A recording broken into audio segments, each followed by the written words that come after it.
¿Cómo estás? Por fin Bien, ¿y tú cómo te veo. estás? Bien, pues por acá feliz de haber recibido la invitación de Javier, el equipo, para poder platicar contigo. Mi función aquí no es otra que hacer preguntas que sirvan para que nos platiques un poco más a fondo, aprovechar de la gran experiencia que tienes junto con el equipo en el marco de lo que el film y todo lo que la asociación llevan a cabo.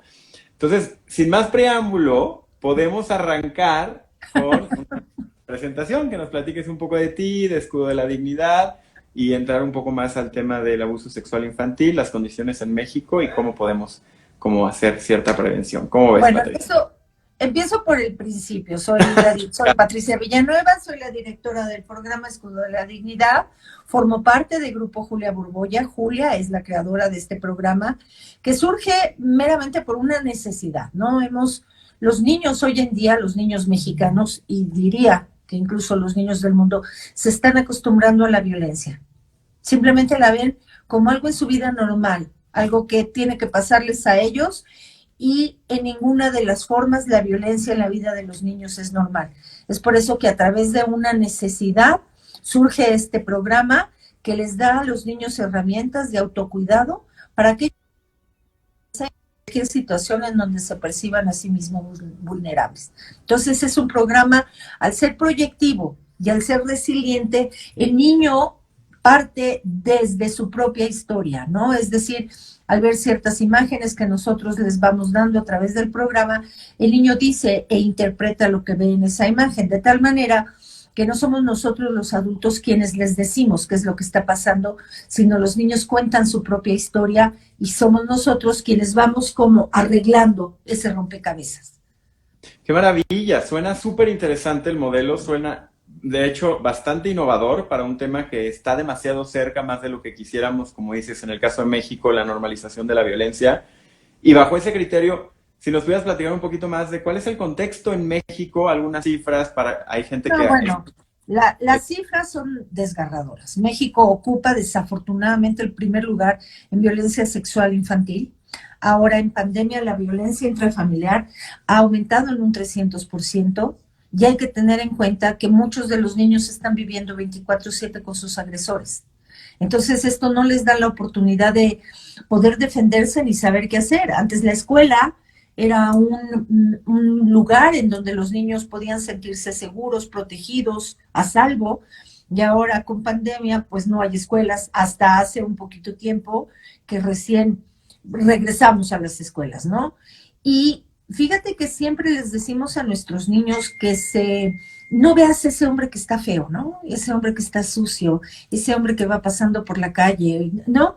Como que les enseñamos a tenerle miedo a alguien que visualmente no es agradable.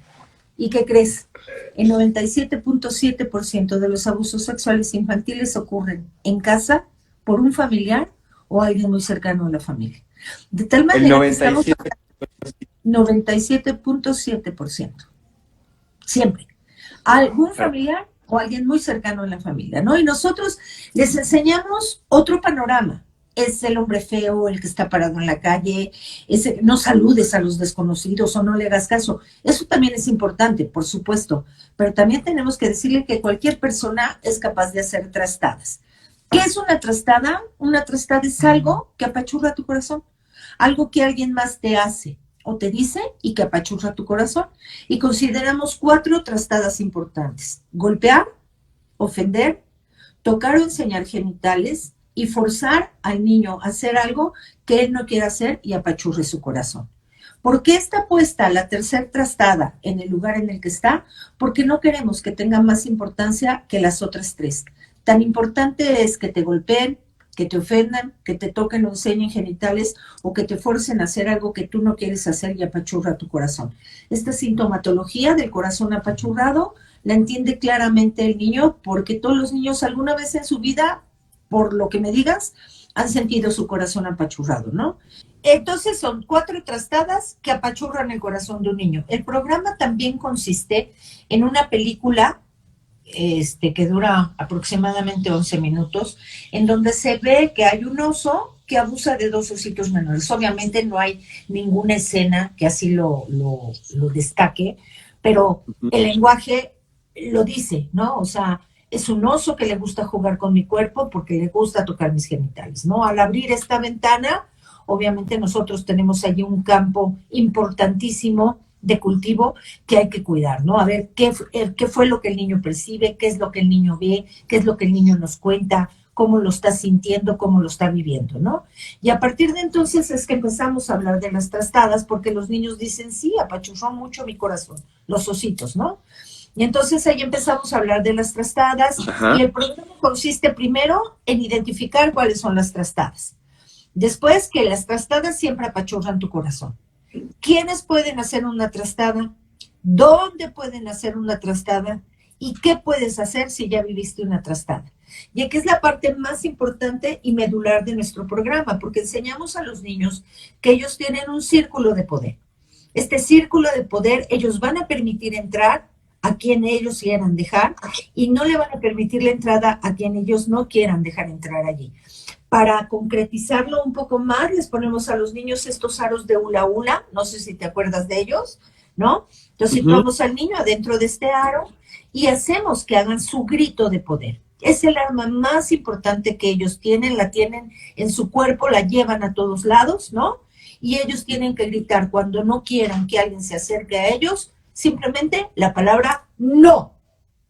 Y entonces esto hace que el niño se empodere, ¿no?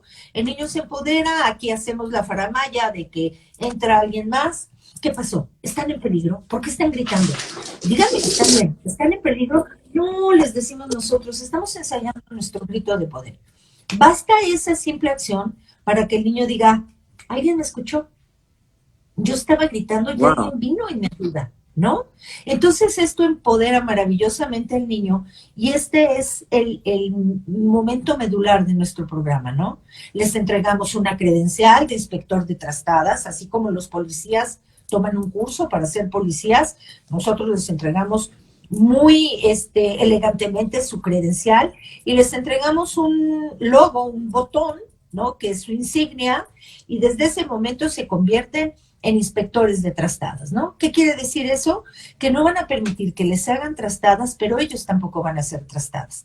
De tal manera que si hay un papá que pega nalgadas, le vamos a decir, papá no sabía que te estaba haciendo una trastada, pero ahora tú ya lo sabes.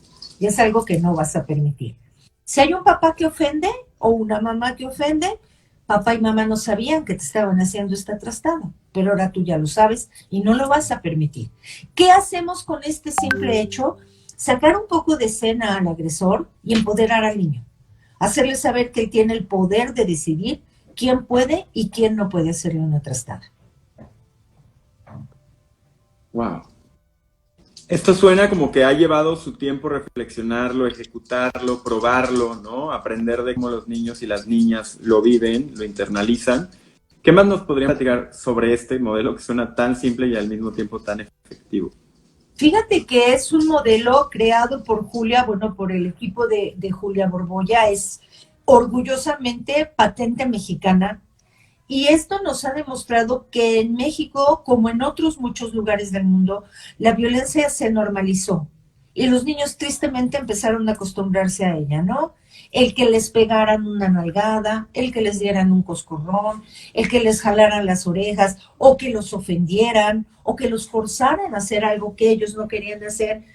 Acostumbró a los niños y ellos mismos se justificaban diciendo, es que me porté mal, ¿no?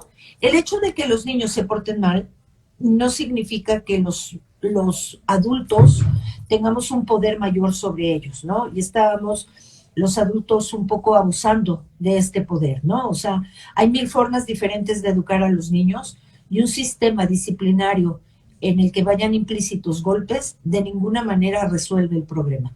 Los gritos tampoco resuelven el problema.